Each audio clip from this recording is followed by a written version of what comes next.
ora iso njaga derajate karo Rata Mandura Prabu Baladewa. Pragoto, lho. Kowe jane iso meneng ora to? Saged. Coba nek ora guyu piye? Mboten saged.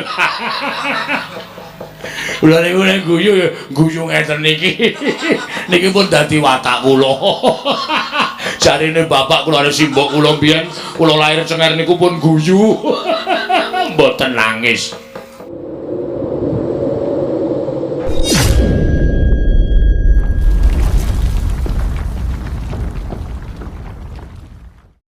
Tanganipun kula kesupen namung kula nampi nawala saking Nyai Prabu Puntadewa. Lho, Nyai Prabu Kresna nampa nawala saka Nyai Prabu Puntadewa. Kasinggihan mekaten. Isine nawala piye? Kula nuwun sewu. Mestinipun sak boten-botenipun dinten sak mangke menika kula sampun sowan wonten negari Ngamarta parandene krana saking jibek raos sing manahipun ingkang rayi tumunten dereng kelampahan jengkar sowan dhateng Garing Amarta. Owanipun caraka ngaturaken nawala menika kala wau saestu kula tampi tumunten kula surasa wonten lebeting nawala menika kala wau Yai Prabu Darmakusuma masrahaken perkawis Tunggarana menika dhateng ingkang rayi Ndarawati krana santer pawarta ingkang sampun pumebar bilih bumi Tunggarana sak mangke menika kinadurbatan inggih menika anak kula Pringgondani Gatotkaca kelawan anak kula pun Setija Bama Narakasura. Ngemuti bilih menika kulit daging kula piyambak. Setija menika atmaja kula, Gatotkaca menika keponakanipun ingkang rayi Ndarawati. Mila kados pun janggen kula badhe ngrampungaken perkawis menika sampun sinengga kula menika setunggiling tiyang sepuh ingkang banci ndemban siladan. Menawi ngantos kula menika mangke ngawrataken dhateng pun Setija Tan Wurunga nata Ndarawati pinaya ing para Pandhawa miwah para kawula sak negari Ngamarta sami nyenggo kelawan menawi ingkang rayi menika awrat kanan kula warga. Nanging semanten ugi menawi ngantos menika mangke kerampunganipun perkawis menika manggen dhateng anak kula pun Gatotkaca. Tegesipun Tunggarana menika kebawah keprintah negari Pringgondani. Tan Wandi ugi kathah para kawula Ndarawati miwah para kawula Trajutrisna ingkang anyengguh bilih ingkang rayi menika ngawrataken Gatotkaca tinimbang kulit daging kula piyambak Koko Prabu. Mila lampahan menika bebasang suduk gunting tatu loro. Ingkang rayi tumunten ngempakaken sangganing para sepuh. Malah sak mangke pasang yogya katujuh nginu. Dene paduka Kanjeng Koko Prabu rawuh wonten negari Ndarawati. Koko Prabu, nggih. Mboten ketang seklimah. Monggo laturi ngenteng-ngentengi dhateng perkawisipun ingkang rayi Ndarawati menika. Jagat Dewa Bathara jagat pangestu kula. Kresna, kula wonten timbalan ngadhau. Sing ati-ati. Aja nganti keseluruh dalan sing kleru. Aja nganti kejeglong lakune Nyai Prabu Kresna sabab yen to nganti warsa ideping tekad nggonmu ngrampungi perkarane bumi Tunggarana. Kuwi mengko iso tak sebutake kriwikan dadi grojogan gegoyon dadi tangisan. Tan Wurunga merangi tatalan desan dengkul ingkang mleset bakal kena marang kulit daginge dhewe. Anggo tak kandhani Yai. Sejatinipun Kakang Prapta ning Praja Ndarawati iki pancen bakal nanjake marang pawarta ing wis bineta mbok bakul sinambi wara. Nganti tekan talinganing pun Kakang yen to dina samengko iki ana hawa panas ingkang tumanduk marang Sentana Trajutrisna lan Sentana Pringgondani. Babagan bumi Tunggarana ingkang padha pengkuh sarta duwe penemu yen to bumi Tunggarana kuwi kebawah keprintah negara Trajutrisna lan uga kebawah keprintah negara ing Pringgondani. Mula aja nganti dadi pasulayan antaraning Atmaja Mustija Bama Narakasura sartane Gatotkaca. Perkara iki kudu dirampungi kanthi adil lan titi sarta titis. Sabab si Adi disuwun dening Kyai Prabu Darmakusuma ngenggonana Nalendra ingkang duwe watak titi. Tegese titi ing samubarang lir. Aja gampang kegawa marang ombyak ing kahanan, aja gampang kegawa marang kabar sing ora nyata. Wekasan si Adi mutusake perkara iki kanthi si Adi ngebotake salah sawijining putramu ing antaraning Setija lan Gatotkaca. Inggih. Ing mangka loro kudu nglunggana tembung titis. Titis ing pangandikan yen wis mbok petung kanthi petunganing sengganep lan mbok gelar sarta mbok gulung tumuli dawuhna kanthi pengati-ati sabab yen to ora nganti ngati-ati nggone Siadi paring dawuh ngrampungi perkara Tunggarana. Kaya ngarep tak kandhakake kriwikan dadi grojogan, geguyon dadi tangisan. Siadi lampun Kakang bakal weruh muncrat ing marus sing metu saka dadaning kulit daging awake dhewe.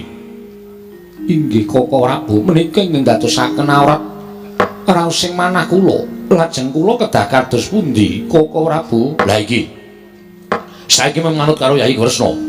Yen tumrapun Kakang upama Siadi selak marang kewajiban ing wis diaturake dening Yai Prabu Puntadewa.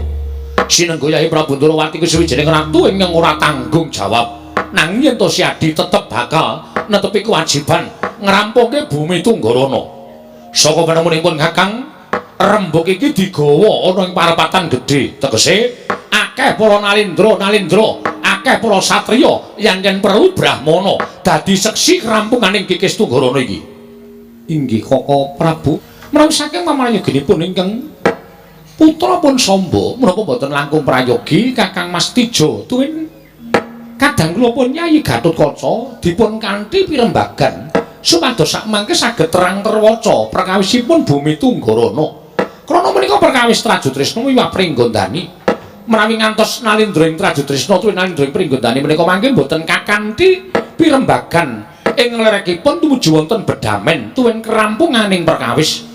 Doh nyono cerak nyono sami mestani menawi paduka Kanjeng Rama Prabu menika boten nggadhahi pemanggih, namung anut dhateng pemanggihipun Nalindra sanes ingkang menika kala wau kinten kula dereng kantenan resipun Rama Prabu. Samba ya nggih cah bagus pun Rama ngaturake panuwun ingkang tanpa pepindhan. Setyaki wonten timbalan. Mara Dimas ngenteng-enteng ana penggalingipun Kakang. Nggih. Mboten nampi arep barba pisang dhateng aturipun anggir Samba.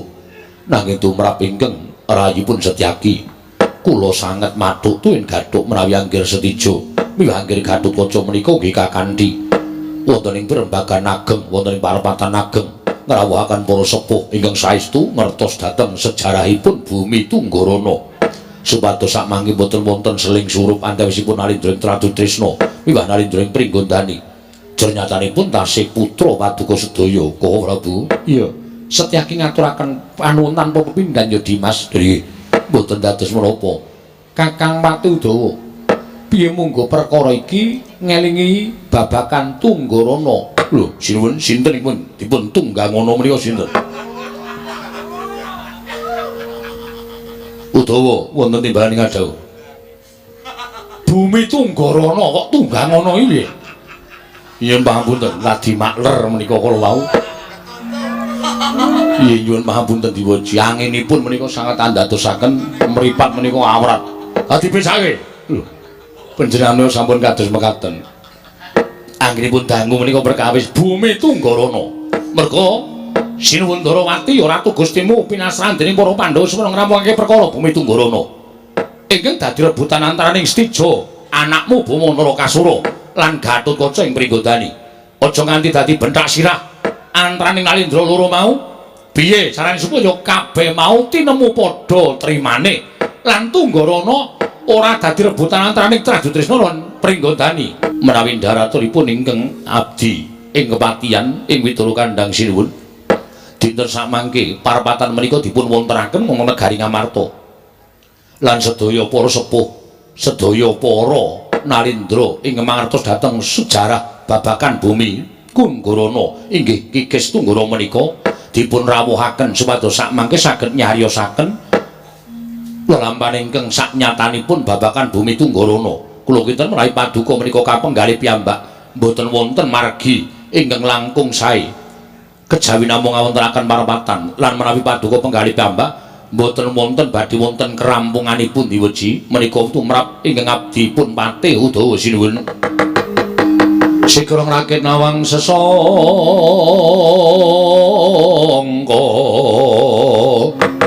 Nalindra mek marwa sing sang katriga mulung mangrembak ing wadya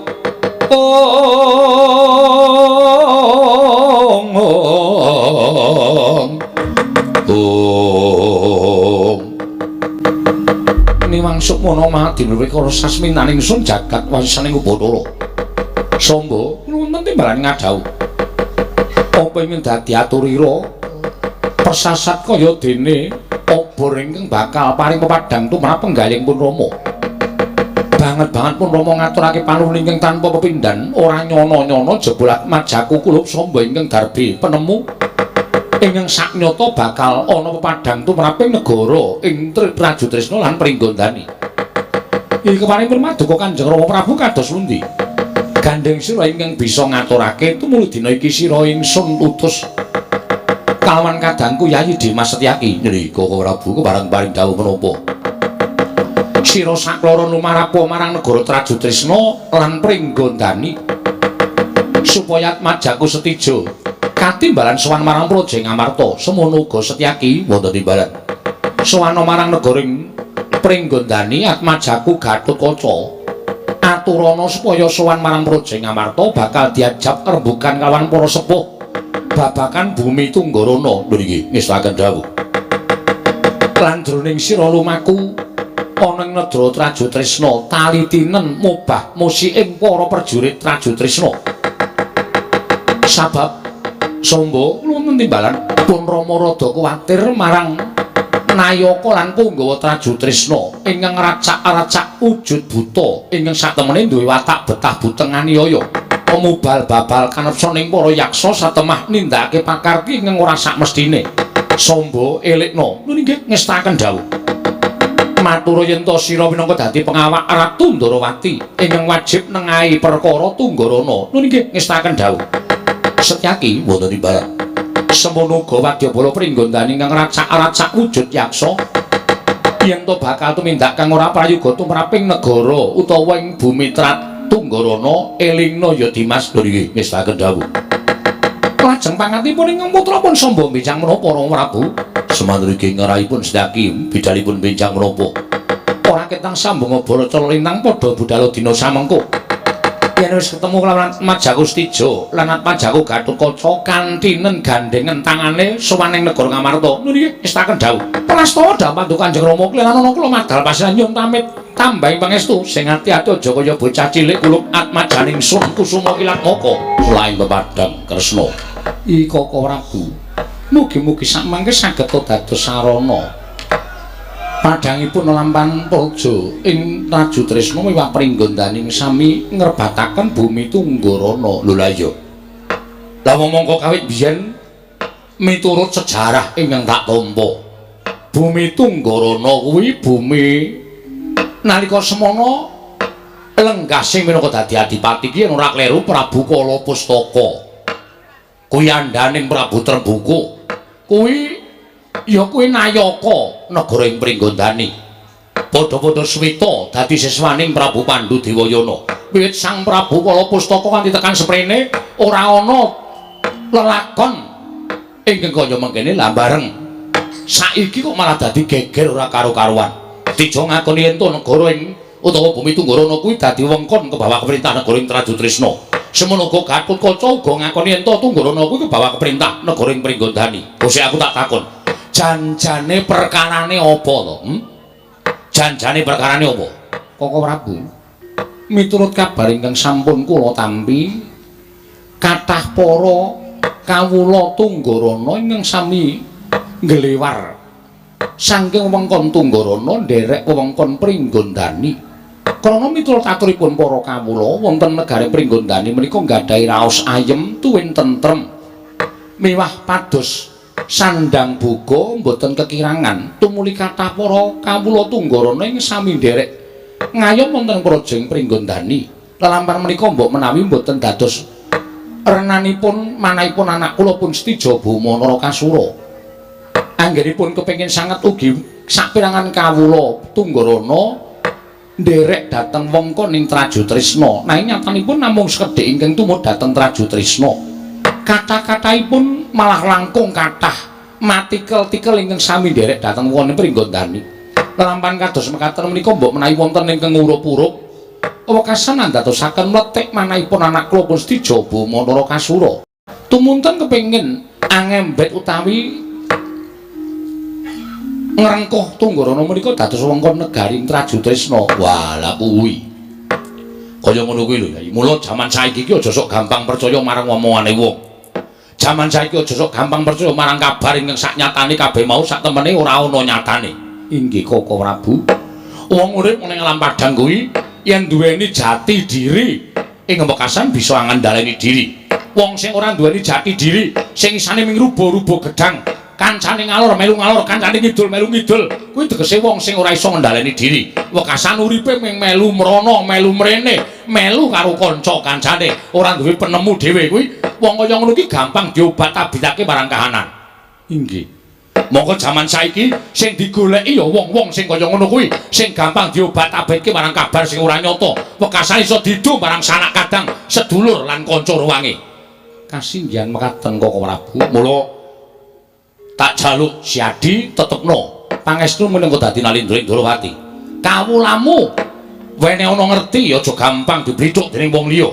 Lah Kresna wonten timbalan sak banjure kersane Kyai Prabu piye? Nun sewu Koko Prabu, masak mangke kula badhe bidal dhateng negari Ngamarta, rembagan Kyai Puntadewa ngaturi rawuh sangganing para sepuh supados wonten ing parapatan mangke saged damel pepadang tumraping bumi Tunggarana. Ngono Kresna. Inggih. Ya, yen pancen ngono pun Kakang nderek. Lan dikeparengake pun Kakang nderek lawan Siadi budal marang Praja Ngamarta. Kula nuwun kula semanggaken Kakang Pati Udawa. Kakang Pati Udawa. Kakang Pati Udawa. Koko Prabu, piye? Mbok tulung dipun jawelaken. Wah, jan Udawa kok nyambut gawene iki apa ngono lho. Anggere wanci kaya niku malah merem dipati. Kakang Udawa wonten dawuh timbalan. Monggo kula dherekaken. Nendi? Ora ono arep lunga kok dherekaken piye? Ha. Wonten dawuh sinuwun. Kakang Pati Udawa wonten timbalan. Budana kang padha seba piye? Mung jir. Budana kang padha seba iki jroning kedaton iki. Oh iya sinuwun. Nggih, mangkene sekedap nyawa kula dereng mlempah. Wah. Patih iki nek gaweane akeh ngene iki. Inggih Koko Prabu, menawi enjang dados patih. Oh. Menawi siang olah tetanen wonten sawah. Udawa kuwi inggih. Weh lah kok isih duwe wektu kaya mengkono supados dipun contoh para kawula diwaji. Yo, apik-apik. Menawi sonten wonten ing pasar manuk. Lho, iki ternak apa? Cecak rawa sinuwun. Menika sae sanget nembe netes kemawon. Dol-dolanipun sampun yutan. Wah, ya apik. Saged kinarya tambah-tambah pangupa jiwa sinuwun. Lah sangguyu. Inggih. Ora sangguyu ya kuwi apik kuwi becik. Mandura wene ana loro. Waduh. Nah menapa mboten wonten pitumbasipun. Lho, aku iki tok anggap sapa? Aku iki bendaramu. Yo najan ya swaku luwih enom ning aku bendaramu. Nek aku nyuwun apa kira-kira ra entuk? Badhe kula paringaken kanthi legawane. Menehi loro kok karo mbrambangi lho. Nggih. Badhe kula aturaken sinuwun. Aja mbrambangi, mboten sinuwun. Aja nangis, aja wewel. Mengko tak paringi nyamping Pradamas. Oh iya, matur sembah larak ngaten menika dipun wonten lintunipun Sinuwun Ndrawati ngersakaken Pati Udawa. Pendhawi mriki dipun paringi sae sanget. Wis aja rembukan sing aneh-aneh. Budana kang padha seba. Nggih, ngestakaken dawuh. Babar pisan rak mangke saranipun medalaken kula nyuwun pamit sabab menika wonten pembeli kalih ingkang kangsen. Ya wis sak karepmu Kakang. Nggih, nyuwun pamit madal pasilan. Sing ati-ati aja kaya bocah cilik Kakang Pati Udawa. Purnagati ning Parangkilan. Sanadyan Kandara kedaton jeluk saking dampar menawa knapit gambaran gading kadhiraken sangganing Promban Cedi manggung ketanggung Jaka Paloro. Ingkang sami ngampil patraning Prabon. Kawis tengkal saking Mandrawa tindaknya Sri Naranata lamun katinon saking Mandrawa kaya tansah reruntungan tindaknya Sri Naranata wau. Tan kawusa manjing mboten gupit sanggar sangarup. Nana gantung sapunika semanten nata Mandura Prabu Baladewa ngawe ingkang abdi Rekana Patih Pragata. Dupe mulat wedhaing asta nenggingkang bendara ing Mandura. Ajingkrak-jingkrak nenggih Sang Rekana Patih Pragata nganti kaya barongan sinanggap.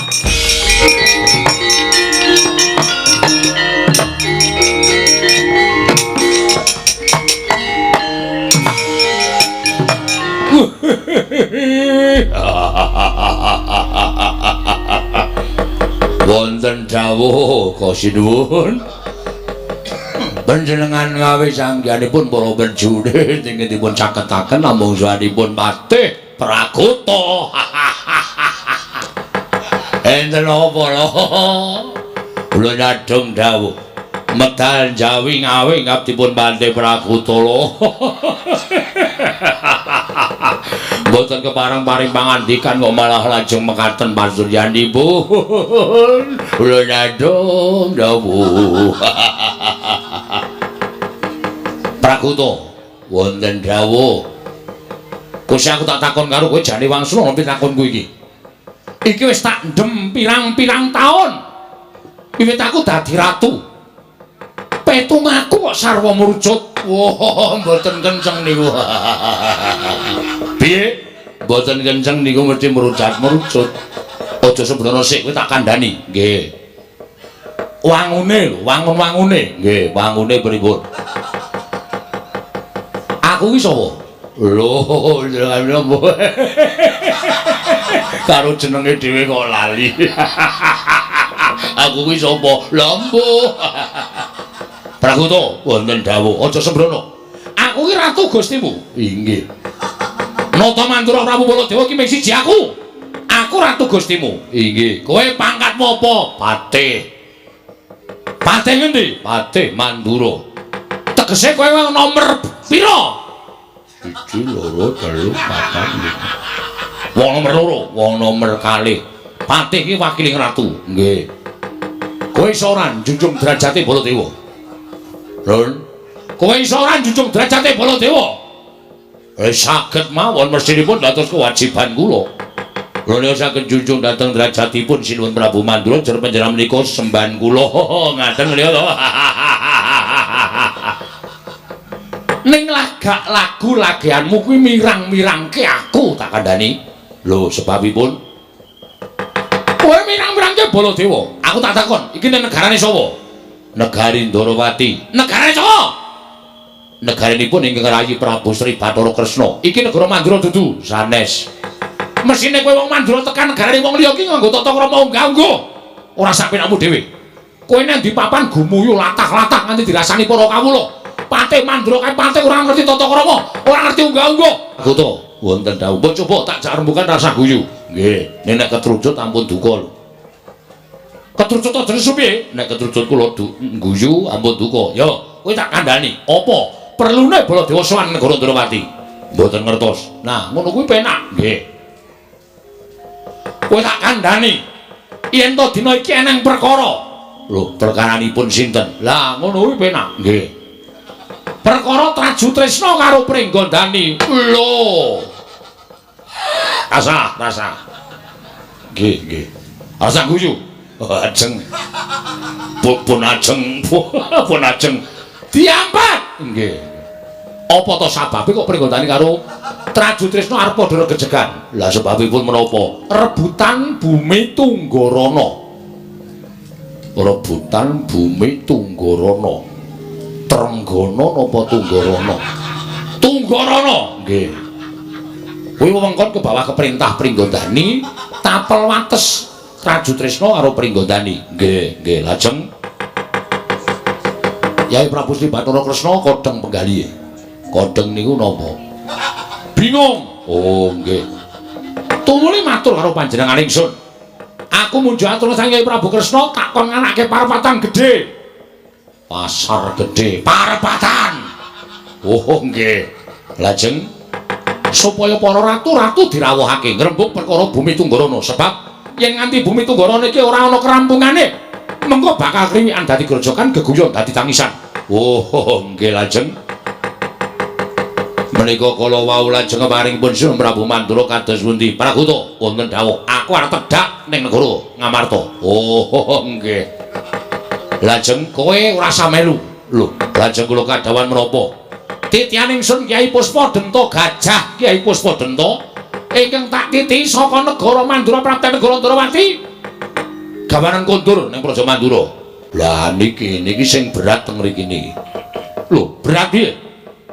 Monggo panjenengan tindakipun menika sareng kalian kula dipun mangertosi ingkang garwa Dewi Rawati pepundhen kula. Ya.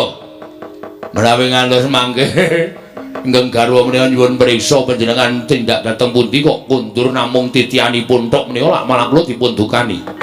Matur kaya Rawati ento aku tindak karo Yai Kresna. Oh nggih, nggih ngestaken dawuh. Ngono wae, nggih.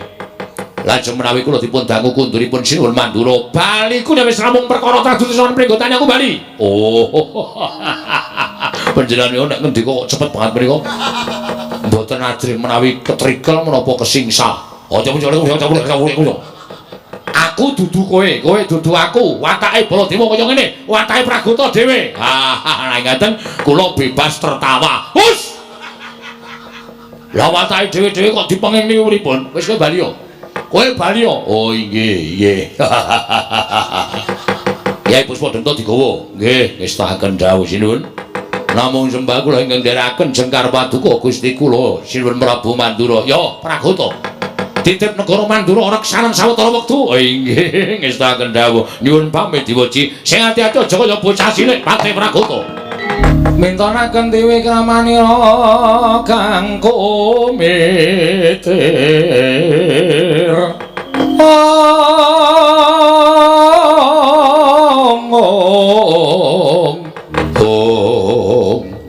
Yai Kresna inggih Koko Prabu. Ketingalipun Maduka Kanjeng Koko Prabu ngunduraken titihan Kyai Puspadenta. Ya, pancen mengkono. Mundhak ngrepoti para abdi dalem negara Indrawati. Sabab Kyai Puspadenta kuwi nadyan wujud dwi pangga. Nanging panggraitane tanpa beda kaya menungsa. Mekaten Koko Prabu. Ya. Sabanjuripun Kakang Nyadong dawuh timbalaning Kyai Prabu Indrawati. Koko Prabu nggih. Gandeng samapta ing gati sawega ing diri titianipun ing rayipun Kyai Jaladara. Swawi manjing wahananing rata tumuli bidhal wonten negari Ngamarta. Ya, Kresna ayo tak dherekake. Lan muga-muga entuk pepadhang saka pangayoning dat kamurwengdat. Nggonmu nengahi perkara Tunggarana iki aja kongsi ana pletikaning geni memungsuhan. Koko Prabu sesarengan nyuwun mawasaning dat kamurwengdat. Manjing wahananing rata monggo Koko Prabu kula dherekaken. Ya Kresna.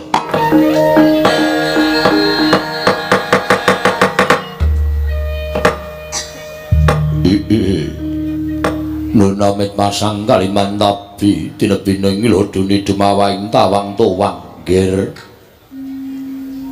Kula ingkang paman pun Pancatnyana dadosaken bingung raos sing manah. Dene sasampunipun Paduka kepareng lenggah madyaning damparing traju tresna. Teka ingga sapriki dereng kepareng amedhar pangandikan. Nggir, menika wonten menapa?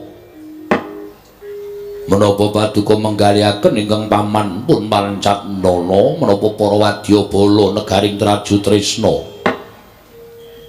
Menapa nembe menggalih dhateng kawontenanipun Bumi Tunggarana nggir anggir setija Buma Narakasura jagat Dewa Bathara jagat Pangestungga.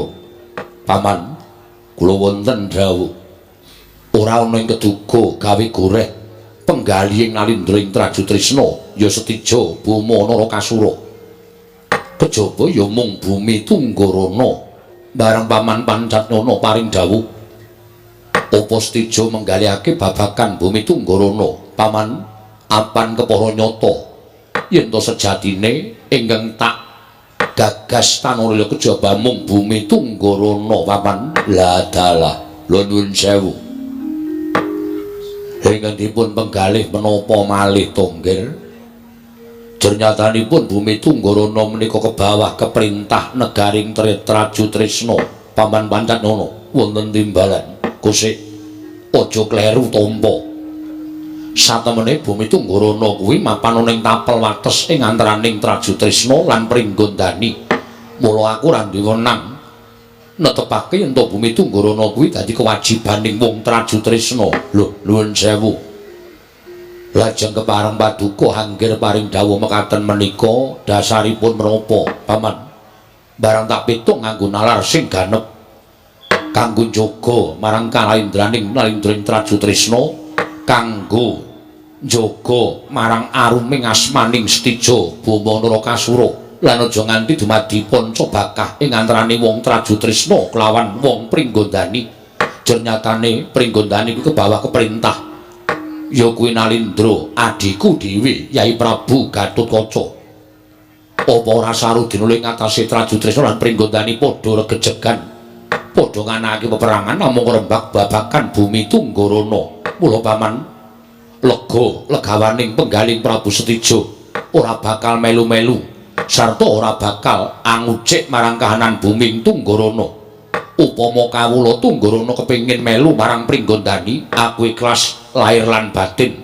Nanging semono upama wong Tunggarana padha kepengin melu ngayo marang Trajutrisna, tak kira Yai Gatotkaca uga bakal ngiklasake marang kahanan iki. Paman Pancatnana, glentu nggih. Menawi panjenengan paring dawuh mekaten menika mangke badhe wonten pinten-pinten perkawis setunggal. Panjenengan badhe cinacak dening para kawula sak Pringgondani langkung-langkung nayaka lan punggawa Pringgondani. Sami nyebataken doh nyono cerak nyono Prabu Setija menika wong wadon pepinjungan. Ora wani nyabrang getih, jirih getih wedi mati Nalindra ingkang miris satemah marasa bakal nyumurupi muncrating marus. Wiwit jaman menapa kemawon negari utawi bumi Tunggarana menika kebawa keperintah negaring Trajutrisna. Mila menawi tiang-tiang Pringgondani menika badhe nyahak tuwin badhe nrajang wewaler ingkang sampun wonten, kedahipun Paduka anak Prabu ing Trajutrisna menika saged angekahi Tunggarana wonten bebasan sedumuk bathuk senyari bumi. Nadyan namung sedumuk jembaring bathuk, nadyan namung saknyari jembaring bumi, kedah dipun tatahi putaing getih yen perlu oncating nyawa. Paman Pancatnana wonten dawuh yen pancen Paman Pancatnana darbi penemu yen to Tunggarana kuwi bawa keperintah negara ing Trajutrisna. Mula saiki matur marang Setija, apa kekancingan ingkang wis Paman ngerteni lan yen perlu Paman bisa mbuktekake kekancingan kanggo netepake yen to Tunggarana kuwi kebawa keperintah negara ing Trajutrisna. Lah perkawis menika mboten wonten kekancinganipun, namung sampun run tumurun mewahi Tunggarana menika kebawa keperintah negaring Trajutrisna. Mula yen to Paman Pancatnana ora iso ngaturake kekancingan kang mangkono Setija ora bisa netepake yen to Tunggarana kuwi kebawa keperintah negara ing Trajutrisna. Mula wis adil yen to rasaku kudu ikhlas, rasaku kudu lomba, atiku ora kena kaku yen to Tunggarana kuwi darbe ing Setija. Nanging perkara iki wajib bakal tak rembug kelawan kadiku Yai Gatotkaca. Monggo kepiye kahanane Tunggarana lan kawulane kepiye? Apa arep melu Pringgondani, apa arep melu Trajutrisna? Kabeh mengko bakal katandha yen to wis ana rembugane antaraning Setija lan Gatotkaca. Wah, nuwun sewu. Menika mangkirak malah ndedawa wekdal to, nggih. Kula nuwun sewu lho. Panjenengan boten ngertos lampanipun prajurit Pringgondani. Monggo kula aturi dangu ingkang abdi pun Adipati Yayah Griwa. Yayah Griwa wonten dawuh. Kepiye mungguh sing mbok weruhi kahananing Tunggarana? Mboten nama kula badhe angojok-ojoki Paduka. Namung sampun wungsal wangsul kula pinanggih kaliyan prajurit Pringgondani ingkang sajakipun ngiwi-iwi dhateng tiang-tiang Trajutrisna. Dipun sengguh tiang Trajutrisna menika mboten wantun angekahi Tunggarana. Trima ngawon, tuwin trima ngalah merga wedi karo wong Pringgondani. Menekaten menika saben dinten kula sumerepi sejatosipun niating manah badhe jumangkah ing payudan kula menika damel srana supados boten dipun kias dening para-para tiyang Pringgondani. Nanging ajrih krana kula dereng nampi sabda tuwin dawuh Paduka Gusti kula ingkang sinuwun Prabu Setija Bama Narakasura, menawi kula sampun tampi dawuh menawi wonten tiyang Pringgondani ingkang sajaipun ngece dhateng tiyang Trajutrisna, tartemtu sampun kula tugel jangganipun diweji. Lho, mboten nama kula menika ngelincipi carang papak, mboten nama kula menika ngaturaken lampahan ingkang mboten leres. Namung nuwun sewu, menawi Paduka saged ikhlas babagan Tunggarana mbok inggih paduka anjagi dhateng kawibawan tuwin derajatipun nayaka Trajutrisna sampun ngantos lajengipun idak-idak dhateng pakartinipun tiang-tiang Pringgondani nggih angger setija Buma Narakasura Jaja muntaplir kinetap duka yayasinipe netra kocak ngundarandir netra kocak ngundarandir tetnya mangolon Jaka Wadanalira mbranang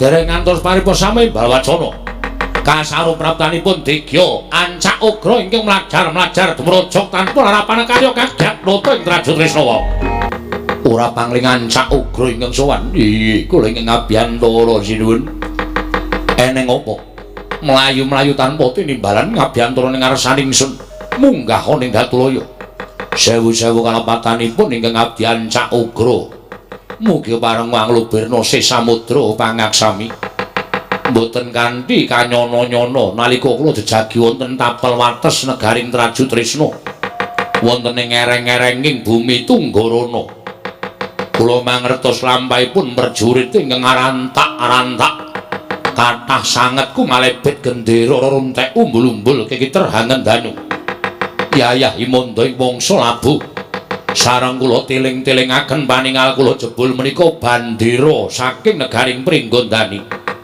sinuwun mugi andhadosna ing kawuningan kula kinten sampun wonten niat nalindring Pringgondani Prabu Gatotkaca anggenipun kepingin ngukup bumi ing Tunggarana sarana piyambakipun angintun mangewu-ewu wadyabala supados angejeki bumi ing Tunggarana awi Gusti kula ingkang sinuwun Prabu Setija boten tumunten bidhalaken para wadyabala anandingi dhateng keparingipun ingkang rayi Prabu Gatotkaca samangke Trajutrisna badhe kecalan bumi Tunggarana sinuwun Ancak Ugra wonten timbalan aja kleru tampa sithik wayahku ora duwe sarta ora duweni bumi Tunggarana yen to pancen wadyabala Pringgondani padha prapta ning Tunggarana aja pisan-pisan prajurit Trajutrisna wani palangi karepe wong Pringgondani ning tak jaluk kanthi banget dina samengko Ancak Ugra kowe nemonana sapirangan prajurit Pringgondani